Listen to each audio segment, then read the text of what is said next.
Hello, I'm Ettore, I'm the eldest and I'm 17 years old, and this is our family pet, Kaiju. Hi, I'm Mattia, I'm 15 years old and I'm the second eldest son. Hi, I'm Elena. I'm 12 years old and I'm the oldest daughter. Hi, my name's Lucia and I'm 9 years old. Hi, my name is Virginia. I'm 5 years old. Hi, you've met our children. My name is Chiara. I'm 37 years old. And my name's Piero, and I'm turning 40 today, in fact. We've been married for 18 years, 18 happy years, thanks be to God. And we're really pleased to be able to say a few words to you about accompanying the young people that God has entrusted to us, the ones you met earlier, our children. We got married very young. I was 19, he was 22. It seemed like a mad idea, but we knew and we strongly felt that that was where God was calling us. Another very important thing is to make of your home a domestic church. We experienced this growing up in Catholic families, and we made sure that for our children there was no separation between the home and the church, that our home is as holy a place in a sense as the church itself.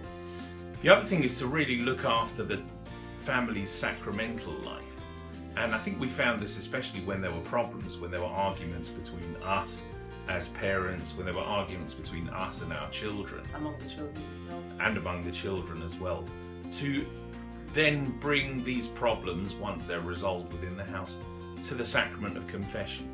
The home is the place where the experiences of everyday life, be they good or bad, are processed and put in common with the rest of the family.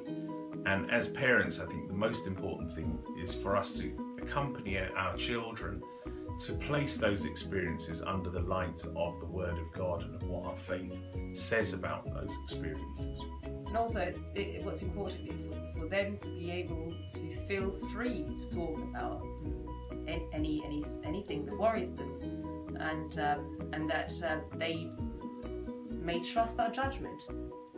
Social media, technology, the internet, smartphones, they are great tools that can be used for much good. But on the other hand, they can also lead to a certain isolation and unreality. The family and the church are the two places where we get to know ourselves truly, where we get to know who we really are. And they can be an antidote to that isolation and that unreality. After all, the church is the place where we really come into contact with Christ himself, the real presence. Each member of the family has his or her own spiritual life, and that needs to be respected. But it's also important to instill a sense of shared common mission, the family as a missionary unit.